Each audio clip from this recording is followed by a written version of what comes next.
propose de donner la parole à Jean-Claude.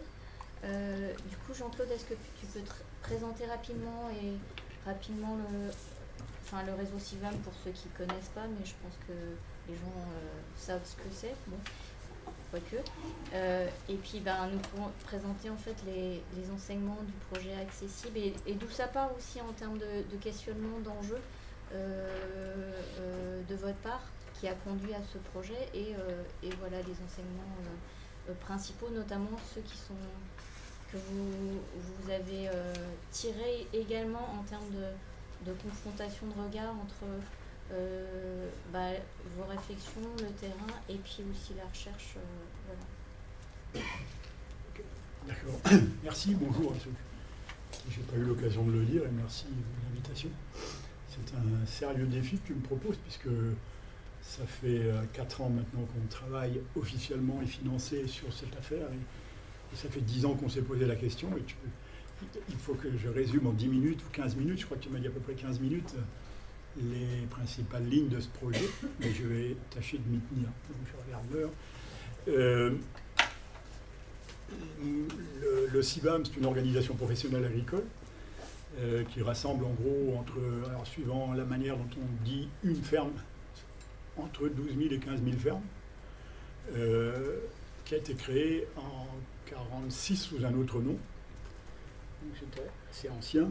Et moi-même, je suis agriculteur, ayant fait droit à ma pension de retraite il y a quelques années, et ayant été remplacé par des jeunes. J'étais éleveur en bovin.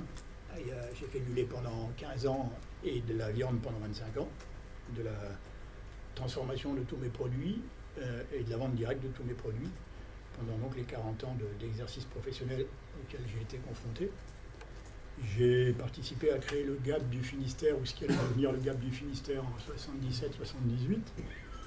J'ai été certifié par Nature et Progrès, avant que le label agriculture biologique existe. Et puis j'ai continué à pratiquer, mais je ne crois plus. Donc je n'affiche absolument plus du tout aucune étiquette de quelque qualité que ce soit depuis fort longtemps sur la production que je faisais et celle que je soutiens aujourd'hui. Donc les CIVAM, dans ce domaine-là, ont une école de pensée, un chemin de pensée qui les a amenés à promouvoir, à définir d'abord et à promouvoir ce qu'on appellerait la durabilité agricole, la capacité d'une exploitation à se transmettre, à respecter les impératifs économiques et environnementaux qui permettent de transmettre une ferme. Les enjeux vous ont été présentés ce matin. Peut-être y reviendra-t-on, parce que dans ce qu'on appelle territorialisation, il y a des enjeux qui sont extrêmement importants autour de la transmission et de la disparition des exploitations. Et je pense qu'on n'est absolument pas préparé à y faire face. Donc, j'espère qu'on aura 2 minutes et que vos questions permettront d'aborder ce sujet-là.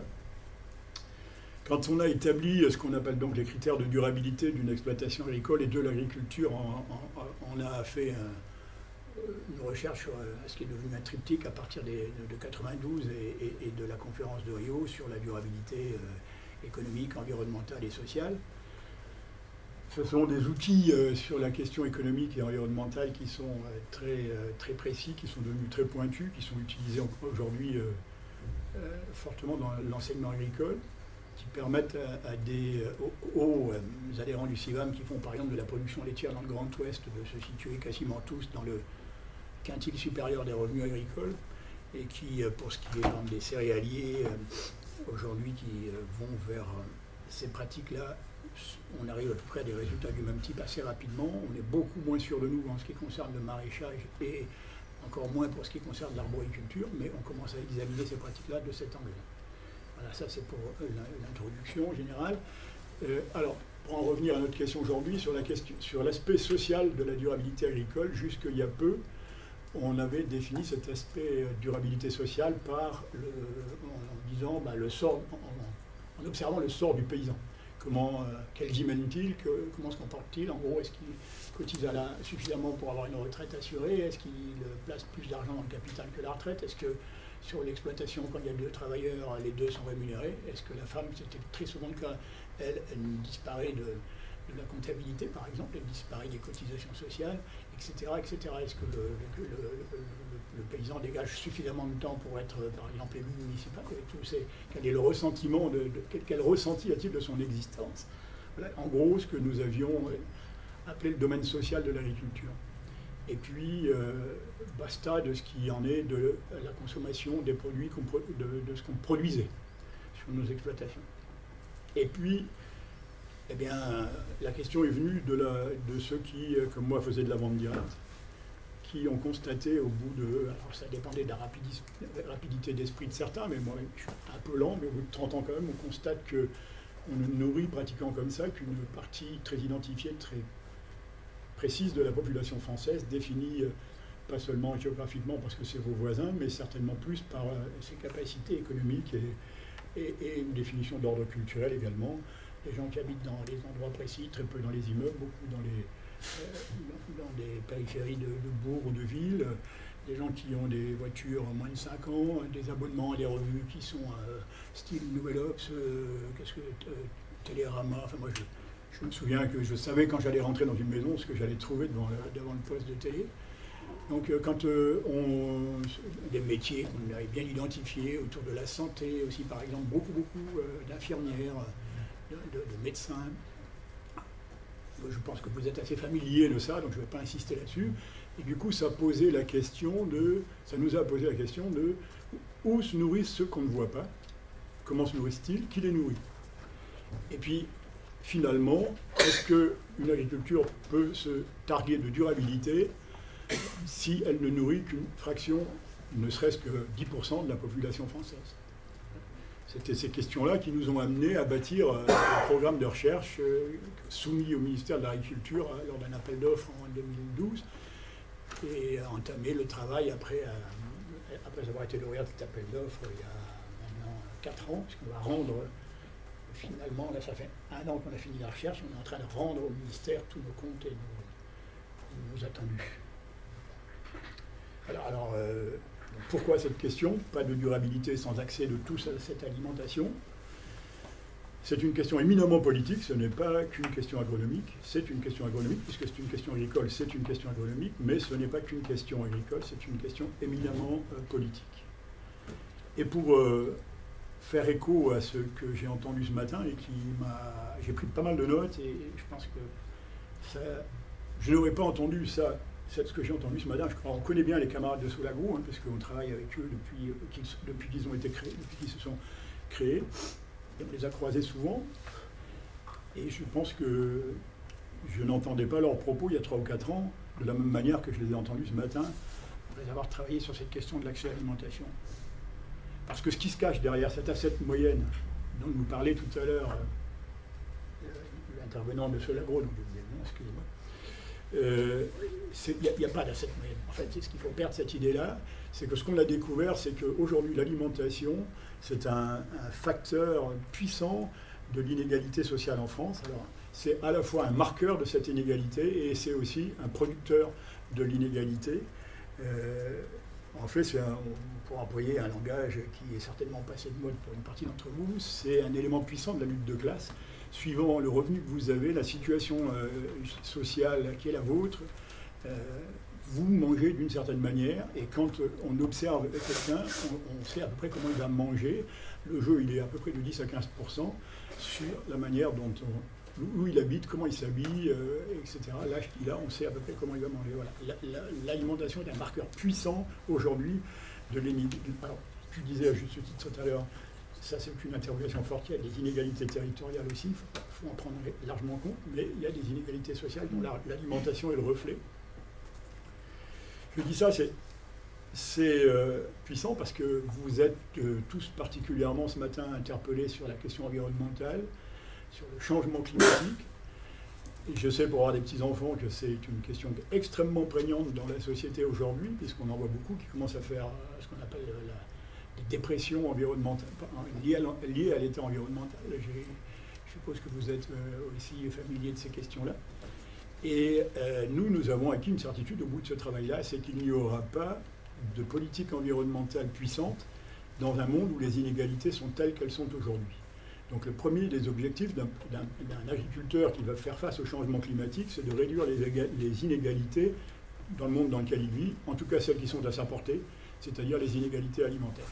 Voilà, grosso modo, donc, quel est le paysage dans lequel on se trouve aujourd'hui, après avoir fait un travail dont je vais vous retracer la manière dont on l'a fait, le plus brièvement possible.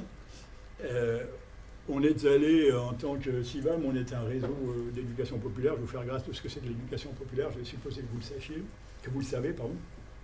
Donc on est allé sur le terrain, on s'est tourné vers notre réseau et nos réseaux amis, tels que la FADEAR, par exemple, ou d'autres. Et on a demandé, est-ce qu'il y a parmi les groupes CIVAM, parmi les groupes FADEAR, ou parmi d'autres, des gens qui se préoccupent de la question qu'on se pose, qu'on a posée au ministère, pour lequel on a un financement de recherche. Et on leur a fait remonter comme ça 15, une vingtaine au départ, d'initiatives de ce type-là, qui avaient comme préoccupation de faire de la distribution alimentaire avec la démocratie alimentaire, la justice sociale, plein de mots, plus ou moins définis, plus ou moins ajustés. Donc il y a 5 ans, on ne connaissait pas vraiment les tenants et les aboutissants. Là, on se préoccupait du sort des plus démunis. C'est pas là pour dire les choses comme plus raccourcies. Et j'ai bien noté tout à l'heure les difficultés que tu avais à trouver les mots justes. Et là-dessus, je te suis reconnaissant parce que c'est une des premières difficultés qu'on a eues dans ce travail-là. Ça a été de se mettre d'accord entre tous les acteurs pour employer un vocabulaire. Et on n'est toujours pas certain de l'avoir trouvé. En gros, quand même, l'horizon aujourd'hui, c'est la question démocratique, démocratie alimentaire. Se nourrir tous, à peu près tous, le plus possible tous, comme on le choisit, comme on le souhaite. Et la deuxième partie de la phrase, c'est dire et constater que tout le monde souhaite se nourrir à peu près de la même façon. C'est-à-dire que ceux qui portent l'idée d'une qualité spécifique qui serait liée à une production doivent savoir que tous les Français veulent accéder à cette forme de qualité-là. Quand on fait des enquêtes, c'est remarquable. Pas tout le temps, à tout moment, en tout lieu, mais de manière générale. Personne ne veut faire manger à ses enfants des pesticides, des antibiotiques, du sel, du gras, des choses comme ça. Absolument personne ne se lève le matin pour donner ça à bouffer à ses gosses. Soyez-en convaincus. Alors nous avons croisé, à partir de ces initiatives-là, nous avons fait un travail de sociologie, d'action-recherche qui n'est pas du tout ma partie à moi, avec des chercheurs de l'INRA, avec des chercheurs de l'enseignement agricole, avec des chercheurs du travail social, et donc des institutions agricoles. Et nous avons défini un processus de recherche assez classique sur les questions qu'il faut poser pour aller tirer de l'enquête les enseignements sur la manière dont les gens se nourrissent. Mathilde vient de donner une forme un peu plus claire que ce que je vais vous dire moi sur la manière dont on procède pour savoir comment les gens se nourrissent et où ils se nourrissent. On a fait ce travail croisé, donc la recherche, l'enseignement agricole et l'enseignement du travail social, parce que alors j'ai sauté une étape et je vais y revenir, et l'enseignement du travail social est très important, et puis donc le milieu de la production agricole. Et j'oublie certainement un acteur. Pourquoi le travail social comme acteur? Parce qu'aujourd'hui, quand vous êtes dans une situation de précarité alimentaire, ce qui est le cas d'à peu près 10 millions de personnes en France aujourd'hui, je vais vous donner quelques chiffres, peu, mais quelques-uns, pour vous montrer l'ampleur du problème. Quand vous avez 10 millions de personnes en précarité alimentaire, il y a 2 réponses possibles de la part de l'État, de la politique publique actuellement. C'est le crédit à la consommation, donc le crédit revolving, et surtout, et en premier lieu, l'aide alimentaire. Mais ils sont liés l'un à l'autre. C'est parce que l'aide alimentaire existe que vous pouvez acheter des meubles en crédit revolving. Et si on vous donnait des meubles, peut-être achèteriez-vous de la nourriture à crédit, j'en sais rien, mais c'est des hypothèses. Il y a 5 millions de personnes aujourd'hui qui dépendent de l'aide alimentaire quotidiennement, 8,5 millions qui sont en précarité alimentaire permanente. Et ces chiffres ont doublé depuis 10 ans et sont en voie de doubler dans les 10 années, et même dans les 5 années qui viennent. Et on est dans une impasse parce que le système de production aujourd'hui a besoin de cette aide alimentaire pour durer. L'aide alimentaire, qui représente un volume économique d'environ 1,5 milliard de francs, si on y intègre 1,5 milliard d'euros, pardon. Si on y intègre le bénévolat valorisé, qui représente un gros tiers de ces chiffres, ce 1,5 milliard d'euros est une valeur économique du système de production agricole. L'aide alimentaire est une variable d'ajustement du système alimentaire, du système de production agricole. Voilà, donc ça, je vais très vite, hein, mais ce sont des éléments sur lesquels on pourra revenir. Donc nous avons interrogé tout ça, découvert cet immense continent avec ses contradictions. On est en plein là-dedans parce qu'il y a une réforme de cette aide alimentaire qui est en cours et le ministère nous a interviewés pour nous faire des propositions. On se heurte à des grands historiques que sont la Croix-Rouge, la Banque alimentaire, la Resto du Cœur, le Secours populaire qui, eux, vivent depuis 30 ou 40 ans sur cette masse d'argent. Il y a 200 000 bénévoles qui, si demain faisaient grève, le pays serait à feu et à sang. Voilà. D'ailleurs, à propos de grève, je te remercie de m'avoir invité, mais aujourd'hui, je devrais être en train de manifester pour Alors, chez moi, c'était le matin, j'aurais eu du mal à venir de Brest après-midi, donc je me suis passé de manif. J'espère qu'il y a quelqu'un qui manif pour moi. Mais le système de retraite, il faudra quand même qu'on le défende, parce que sinon, on aura tous des raisons un jour d'aide alimentaire. En même temps, c'est pas perdu ce que tu me dis là. D'accord. Ouais. Ok. Et bon, du coup, je fais vraiment très très vite. 4 minutes. Il me reste 4 minutes, d'accord. Donc, aujourd'hui, on dispose, on est loin d'avoir fait le tour de tout ce que je voulais vous dire. Aujourd'hui, on dispose de deux outils. Un des objectifs majeurs du CASDAR, c'est-à-dire l'outil de recherche, c'est un fonds d'affectation spéciale pris sur la production agricole. La recherche qu'on a mis, c'est vraiment un truc agricole, quoi. Enfin, avec une base agricole. Un des objectifs premiers, c'était la participation à la controverse publique autour de l'alimentation, parce que depuis 2010-2011, on a les oreilles fines au CIVAM, parce qu'on est obligé comme ça d'avoir les oreilles fines, sinon on rentre dans les filières et dans le mainstream et dans le discours courant qu'on entendait pour une part d'ailleurs ce matin, sur la production agricole comme elle doit être. Et donc on entend, nous depuis 2010-2011, on entendait, je ne vais pas rentrer en détail, mais je pourrais vous donner pourquoi, on entendait monter cette contestation du modèle alimentaire. Et aujourd'hui, on ne parle plus très peu dans les médias du modèle agricole. D'ailleurs, quand on parle de l'alimentation, je ne suis pas sûr qu'il y ait énormément... j'aurais voulu... Si, peut-être qu'il y avait quand même 3% de paysans, 3-4% de producteurs agricoles dans la salle ce matin. Et c'est quand même rare. Aujourd'hui, il y a beaucoup plus de consommateurs à parler d'alimentation et à parler d'agriculture, du coup, que ce que ça pouvait être il y a 10 ans. Donc participer à la controverse publique qu'on sentait venir, ça c'était un des objectifs. Pour ça on a deux outils aujourd'hui. Un qui est un film documentaire sur le travail qu'on a fait, qui tourne depuis le mois de juillet, depuis le mois de septembre très fortement, qui nous permet quasiment toutes les semaines, qu'on ne sait pas 2 fois par semaine, d'aller participer à des débats qui rassemblent entre 20 et 100 personnes autour de l'accès à l'alimentation, et ceci à travers quasiment toute la France. Ça a été une très grande surprise de voir à quelle vitesse les associations se sont emparées de et pas que les associations se sont emparées de cet outil-là, et on n'était pas vraiment préparé d'ailleurs à suivre ça, mais là on est en train de s'y mettre vraiment. Mais pour vous donner un ordre d'idée, j'ai depuis le mois d'octobre, moi tout seul personnellement, enfin on est 3 ou 4, participé à 25 ou 26 débats d'une journée à une soirée. Formation d'une journée et débat d'une soirée parfois. Et le programme est complet jusqu'à fin mars. Et le deuxième outil, c'est un outil, alors lui, il va sortir dans les mois qui viennent, dans les semaines qui viennent, j'espère que j'ai gardé la couverture avec moi.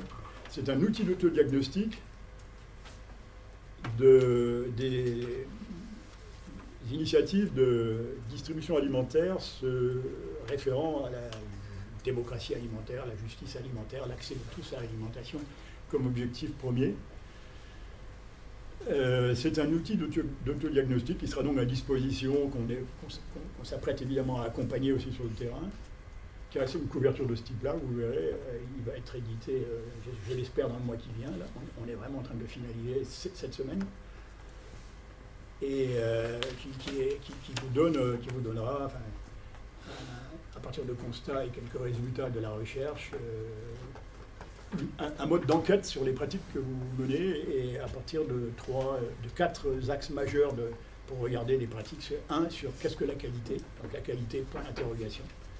La participation, qu'est-ce que la participation, comment elle est prise en compte dans toutes ces initiatives de distribution alimentaire qui vont aller du Super U jusqu'à la MAP, en passant par toute forme coopératives alimentaires qu'on peut voir naître aujourd'hui sur le territoire. La participation de ceux qui bénéficient. La participation de tout le monde. Comment est organisée la participation? Par exemple, le jour, on parlait avec les gars qui organisent la Louve à Paris, là, son président.